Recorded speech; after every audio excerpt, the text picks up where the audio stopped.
അയാൾ അങ്ങനെ വരുണും രാധികയും ആറ്റുവാശ്ശേരിയിൽ ഇരുന്ന് ഇങ്ങനെ പാചകം ചെയ്തുകൊണ്ടിരിക്കുകയാണ്. അവൻ കൂടെ സഹായത്തിനായിട്ട് യശോദാമ്മയും വേറെ ഒരു സ്ത്രീയും ഒക്കെ ഉണ്ട്.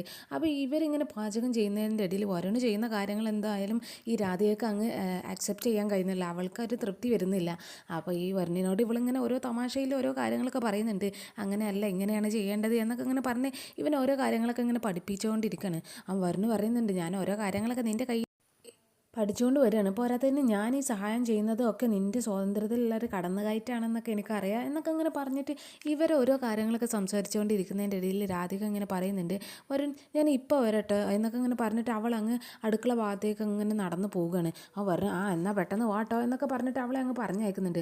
അപ്പോൾ ഇവളിങ്ങനെ പോകുന്നതിൻ്റെ ഇടയിൽ കിച്ചൻ്റെ വാതിലിൻ്റെ അടുത്തിലൂടെ ഇങ്ങനെ പോകുന്ന സമയത്ത് അടുക്കളയിൽ എന്തോ ഒരു ശബ്ദം കേൾക്കുകയാണ്. അപ്പോൾ ഇവൾ എന്താണ് അവിടെ എന്നൊക്കെ വിചാരിച്ച് നേരെ കിച്ചണിൽ വന്ന് നോക്കുന്ന സമയത്തുണ്ടാവും നമ്മുടെ ജയഭാരതി മുത്തശ്ശി ഇങ്ങനെ തേങ്ങ ചിരകുകയാണ്.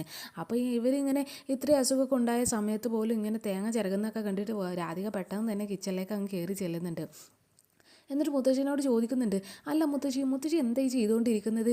തേങ്ങ ചിരകുകയാണോ? അതിന് മുത്തശ്ശിയുടെ അസുഖമൊന്നും മാറിയിട്ടില്ലല്ലോ, അതിന് മുന്നേ എന്തിനാ ഇങ്ങനെയുള്ള ജോലികളൊക്കെ ചെയ്യുന്നത് എന്നൊക്കെ രാധിക മുത്തശ്ശിനോട് ഇങ്ങനെ ചോദിക്കുകയാണ്. അപ്പോൾ അതേ സമയത്ത് ഇവർ രണ്ടുപേരും സംസാരിക്കുന്നത് കണ്ടിട്ട് വരുന്നു അങ്ങോട്ട് അങ്ങ് വരുന്നുണ്ട്.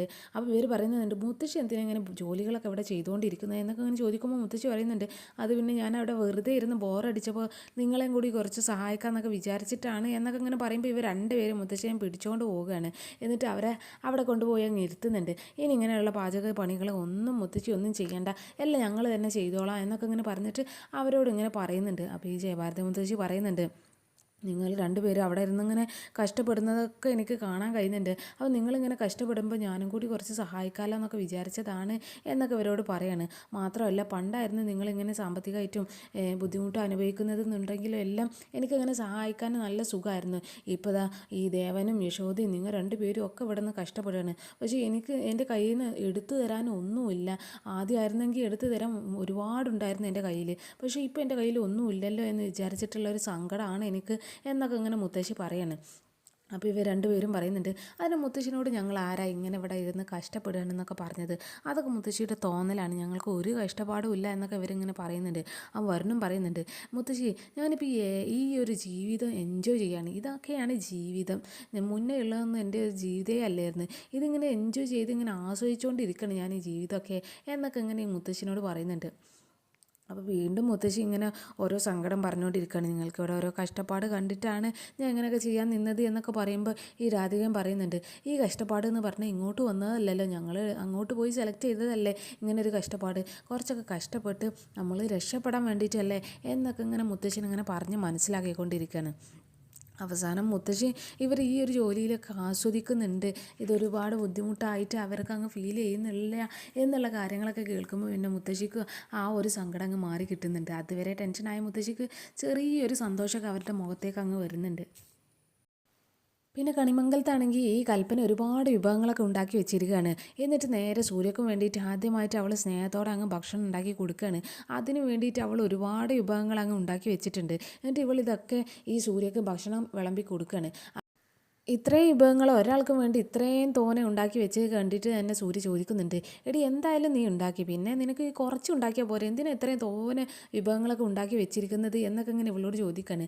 അപ്പോൾ ഈ കൽപ്പന പറയുന്നുണ്ട്, അത് പിന്നെ ഞാൻ ആദ്യമായിട്ട് സ്നേഹത്തോടെ നിങ്ങൾക്ക് ഉണ്ടാക്കി തരുമല്ലേ, അപ്പോൾ കുറച്ച് ഒരുപാട് ഇരിക്കട്ടെ എന്ന് ഞാനും വിചാരിച്ചു എന്നൊക്കെ മറുപടിയും പറയുന്നുണ്ട് കൽപ്പന. അപ്പോൾ സൂര്യ പറയുന്നുണ്ട്, എന്തായാലും നീ ഇതൊക്കെ ഒരു പരീക്ഷണമാണ്, കാരണം നീ ഇതുവരെ പാചകം ചെയ്യാത്ത ഒരാളാണ്, നിനക്ക് പാചകത്തിനെ കുറിച്ച് ഒന്നും അറിയില്ല. അപ്പോൾ ഇങ്ങനെ ഒരു പരീക്ഷണം നടത്തുന്ന സമയത്ത് നിനക്ക് കുറച്ച് വിഭവം ഉണ്ടാക്കിയാൽ മതിയായിരുന്നു എന്നൊക്കെ സൂര്യ വീണ്ടും അവളോട് അങ്ങ് പറയാണ്.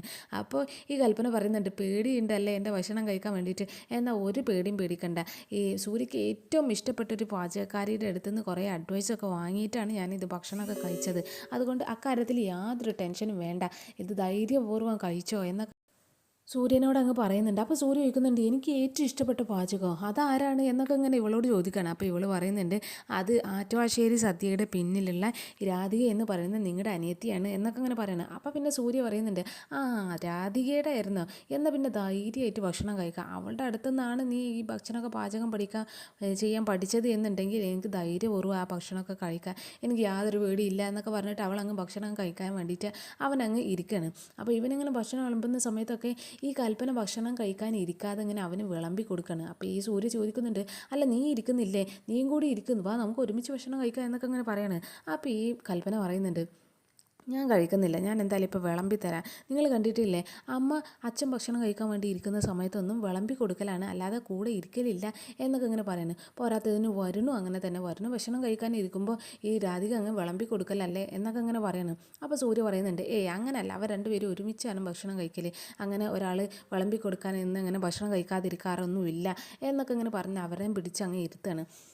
എന്നിട്ട് അവളോട് പറയുന്നുണ്ട്, അങ്ങനെ നമുക്ക് ഒരുമിച്ച് അങ്ങ് ഭക്ഷണം കഴിച്ചാൽ മതി, അങ്ങനെ നമ്മുടെ സ്നേഹം പ്രകടിപ്പിക്കണം എന്നുണ്ടെങ്കിൽ ഇങ്ങനെയൊക്കെ ചെയ്യണമെന്നൊന്നും ഇല്ല, അത് നമ്മുടെ മനസ്സിലുണ്ടായാൽ മതി എന്നൊക്കെ ഇങ്ങനെ ഇവളോട് ഓരോ കാര്യങ്ങളൊക്കെ ഇങ്ങനെ പറഞ്ഞ് മനസ്സിലാക്കുന്നൊക്കെ ഉണ്ട് സൂര്യ. അപ്പോൾ അവൾ ആത്മാർത്ഥമായിട്ട് അങ്ങ് അവന് ഭക്ഷണമൊക്കെ കൊടുത്ത് അങ്ങ് അവരുടെ ജീവിതം അങ്ങ് സ്റ്റാർട്ട് ചെയ്തിരിക്കുകയാണ്. പിന്നെ നമ്മുടെ സുകുമാരി മുത്തശ്ശിയും ഈ പ്രിയങ്ക അവരുടെ സിനിമയുടെ ആ ലൊക്കേഷനിൽ ഷൂട്ടിങ്ങൊക്കെ നല്ല തകൃതിയിൽ നടന്നുകൊണ്ടിരിക്കുകയാണ്. പക്ഷേ നമ്മുടെ ഈ സുകുമാരി മുത്തശ്ശിയാണെങ്കിൽ അവിടെ ഓരോ കുറ്റങ്ങൾ കണ്ടെത്താൻ വേണ്ടിയിട്ട് അങ്ങനെ നടന്നുകൊണ്ടിരിക്കുന്ന ആ ഒരു പ്രോസസ്സും അവിടെ സൈഡിലൂടെ അങ്ങ് പോകുന്നുണ്ട്. അപ്പോൾ അവിടെ ഒരു സീൻ അങ്ങ് ഷൂട്ട് ചെയ്യുന്നൊക്കെ ഉണ്ട്. അപ്പോൾ ഈ പ്രൊഡ്യൂസർ ഇങ്ങനെ അവർ രണ്ടുപേരും ഒരു നായകനും ഒരു നായികയുണ്ട്, അവരിങ്ങനെ അഭിനയിച്ചുകൊണ്ടിരിക്കുന്നുണ്ട്. അപ്പോൾ ഇതൊക്കെ ഇങ്ങനെ കണ്ടിട്ട് അതിലുള്ള കുറവുകളും എല്ലാം ഇങ്ങനെ ഇവർക്ക് പറഞ്ഞു കൊടുക്കാനും എല്ലാം ഇങ്ങനെ ഇയാളിങ്ങനെ അയാളുടെ ആ ഒരു പണി നല്ല വൃത്തിയിൽ ചെയ്തുകൊണ്ടിരിക്കുകയാണ്.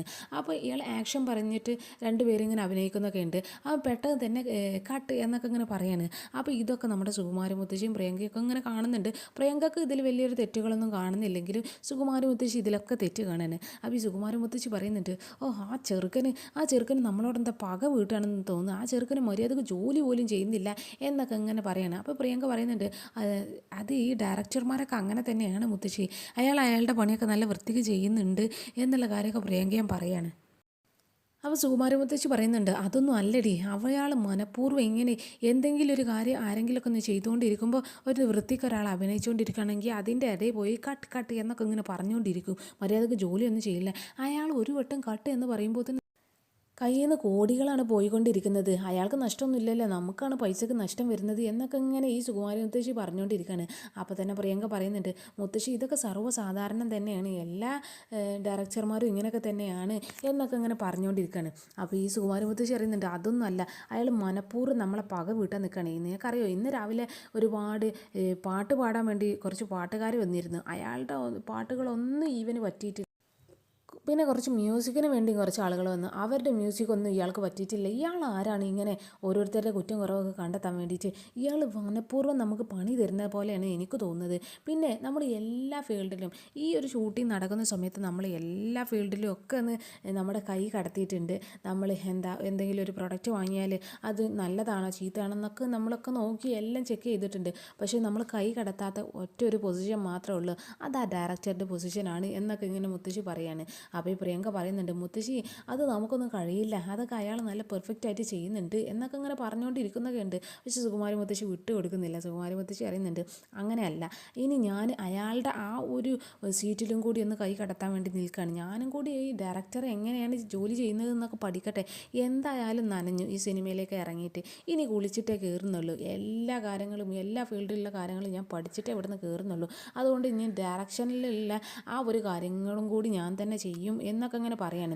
എന്തായാലും അവൻ്റെ ഇടയിലും കൂടി അവൻ്റെ ആ ഒരു കാര്യങ്ങളിലും അവൻ്റെ വർക്കുകളിലും ഒക്കെ ഇനി ഞാനും കൂടി ഒന്ന് കൈ കടത്താൻ പോവുകയാണ് എന്നുള്ള കാര്യം ഈ പ്രിയങ്കനോട് പറയുന്ന സമയത്ത് പ്രിയങ്ക പറയുന്നുണ്ട്, മുത്തശ്ശി വേണ്ട മുത്തശ്ശി, ആ ഒരു പൊസിഷനിൽ മാത്രം നമുക്ക് കൈ കടത്തണ്ട, കാരണം അയാളെങ്ങാനും ഇട്ടേച്ച് പോയാൽ നമ്മുടെ സിനിമ ഇവിടെ മുടങ്ങും എന്നൊക്കെ ഇങ്ങനെ പറയാണ്. അപ്പോൾ ഈ സുഖാന മുത്തശ്ശി അറിയുന്നുണ്ട്, അയാൾ പോകണമെങ്കിൽ പോട്ടെ, വേറെ ആളുകളുണ്ടല്ലോ, എന്തിനാ അയാൾ പോയി എന്ന് വിചാരിച്ച് നമ്മൾ ടെൻഷൻ അടിച്ചുകൊണ്ടിരിക്കുന്നത് എന്നൊക്കെ പറഞ്ഞിട്ട് ഈ സുകുമാര മുത്തശ്ശി എന്തായാലും ആ ഡയറക്ടറുടെ കാര്യങ്ങളിലും കൂടി കൈ കടത്താനിരിക്കുകയാണ്. അപ്പോൾ ഡയറക്ടറെ എങ്ങനെയായാലും ക്ഷമിക്കാനുള്ള ചാൻസ് കുറവാണ്, ഇയാളുടെ ഷൂട്ടിങ് എന്തായാലും മുടങ്ങാൻ ഇനി നല്ല ചാൻസ് ഒക്കെ ഉണ്ട്. അത് ആ ഡയറക്ടറുടെ ആ ഒരു പണിയിലൊക്കെ കൈ കടത്തിയാൽ അയാൾക്ക് പെട്ടെന്ന് ദേഷ്യം വരും എന്ന് എന്തായാലും ഉറപ്പാണ്.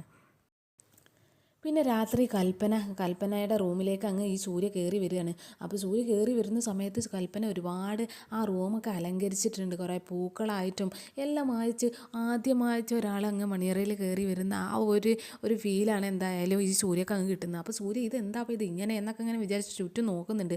അപ്പോൾ കൽപ്പന ഉണ്ടാവും ഒരു ഗ്ലാസ് പാലൊക്കെ കൊണ്ട് ആ റൂമിലേക്ക് അങ്ങ് കടന്നു വരികയാണ്. അപ്പോൾ സൂര്യ ചോദിക്കുന്നുണ്ട്, അല്ല ഇതെന്താ ഈ ഇപ്പോൾ ഇങ്ങനെയൊക്കെ എന്നൊക്കെ ഇങ്ങനെ ചോദിക്കുകയാണ്. നമ്മുടെ ജീവിതം തുടങ്ങിയിട്ട് കുറേ കാലമായതല്ലേ, പിന്നെ എന്താ ഇപ്പോൾ അപ്പോൾ എന്നൊക്കെ ഇങ്ങനെ ഈ സൂര്യ ചോദിക്കുന്ന സമയത്ത് കൽപ്പന പറയുന്നുണ്ട്, അത് ശരിയാണ്, ജീവിതം തുടങ്ങിയിട്ട് കുറേ കാലമായി, പക്ഷേ നമ്മൾ ആത്മാർത്ഥമായിട്ട് അങ്ങ് ജീവിക്കാൻ തുടങ്ങുന്നത് ഇന്നല്ലേ, അതുകൊണ്ട് ഞാൻ ഇതൊക്കെ വേണമെന്നൊക്കെ എനിക്കും അങ്ങ് തോന്നി എന്നൊക്കെ ഇങ്ങനെ പറയാണ്. അപ്പോൾ സൂര്യ അങ്ങനെ അവിടെ ഇരുന്നിട്ട് ഇങ്ങനെ അവളോട് ഇങ്ങനെ പറയുന്നുണ്ട്, അതെന്തായാലും നന്നായി, നമുക്കിനി ജീവിതം നല്ല രീതിയിൽ അങ്ങ് ജീവിക്കാൻ തുടങ്ങാം എന്നുള്ള രീതിയിൽ ഇവരിങ്ങനെ ഓരോ കാര്യങ്ങളൊക്കെ അങ്ങനെ സംസാരിച്ചുകൊണ്ടിരിക്കുകയാണ്. എന്നിട്ട് അവളുടെ കയ്യിലുള്ള പാലങ്ങ് എടുത്തിട്ട് സൂര്യ അങ്ങ് കുടിക്കാൻ നിൽക്കുന്ന സമയത്ത് ഈ കൽപ്പന ചോദിക്കുന്നുണ്ട്, അല്ല ഈ പാല് കുടിക്കാനുള്ള രീതികളൊക്കെ അറിയില്ലേ എന്നൊക്കെ ഇങ്ങനെ ചോദിക്കുകയാണ്.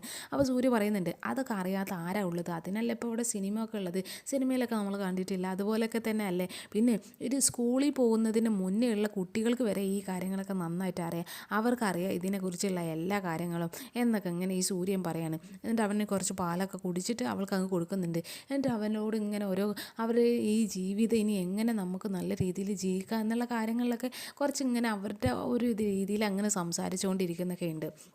പിന്നെ ആറ്റുവാശ്ശേരിയിലാണെങ്കിൽ നമ്മുടെ രാധിക ഭയങ്കരമായിട്ട് ജോലികളൊക്കെ എടുത്തു കഴിഞ്ഞതിൻ്റെ ആ ഒരു ക്ഷീണം ആ കൈക്കടച്ചിലും എല്ലാം അവൾക്കുണ്ട്. അപ്പോൾ അവൾ റൂമിലെത്തിയിട്ട് ഇങ്ങനെ കൈകളൊക്കെ ഇങ്ങനെ നിവർത്തുന്നും മടക്കുന്നൊക്കെ ഉണ്ട്, കാരണം നല്ല കൈവേദനയും എല്ലാം അവൾക്കുണ്ട്. അപ്പോൾ ഇവളിങ്ങനെ കൈ വേദനിക്കുന്ന കാര്യങ്ങളൊക്കെ ഇങ്ങനെ ചെയ്യുന്നത് കണ്ടിട്ടാണ് വരുൺ അങ്ങ് റൂമിലേക്ക് വരുന്നത്. അപ്പം തന്നെ വരുണിന് കാര്യം മനസ്സിലായിട്ടുണ്ട്, അവൾ ഇതുവരെ പണിയെടുത്തതിന് അവൾക്ക് കൈയും കാലും എല്ലാം വേദനിക്കുന്നുണ്ട് എന്നൊക്കെ വിചാരിച്ചിട്ട് ഈ വരുണ് നേരെ രാധികനെ അവിടെ ഇരുത്തിയിട്ട്, അല്ല എന്ത് പറ്റി എന്നൊക്കെ ഇങ്ങനെ ചോദിക്കണം. അപ്പോൾ ഇവളിങ്ങനെ അവനോട് കാര്യങ്ങളൊന്നും പറയുന്നില്ല, ഒന്നുമില്ല, ചെറിയൊരു കൈവേദന എന്നൊക്കെ ഇങ്ങനെ ഇവളിങ്ങനെ പറയുന്നുണ്ട്. അപ്പോൾ ഈ വരുണ് നേരെ അവളുടെ കൈയൊക്കെ പിടിച്ചിട്ട് ഇങ്ങനെ അവൾക്കൊക്കെ മസാജ് ചെയ്ത് കൊടുക്കുകയാണ് കൈയിന്. എന്നിട്ട് അവളോട് പറയുന്നുണ്ട്, ശരിയായിരിക്കും, നീ ഇങ്ങനെ രാവും പകലും ഇങ്ങനെ ഒരുപാട് കഷ്ടപ്പെടുന്നുണ്ടല്ലോ, എന്തൊക്കെ ജോലികളുണ്ട്, ഇനി പാചകം ചെയ്യാനുണ്ട്, ഇനി ആ പാചകം പാക്ക് ചെയ്യാനുണ്ട്, ഇനി അത് വിതരണം ചെയ്യാൻ പോകാൻ, പിന്നെ പാട്ട്, എന്തെല്ലാം കാര്യങ്ങളാണ് ഇപ്പോൾ കഴിഞ്ഞുകൊണ്ടിരിക്കുന്നത് എന്നൊക്കെ ഇങ്ങനെ പറഞ്ഞുകൊണ്ടിരിക്കുകയാണ് ഇവന്.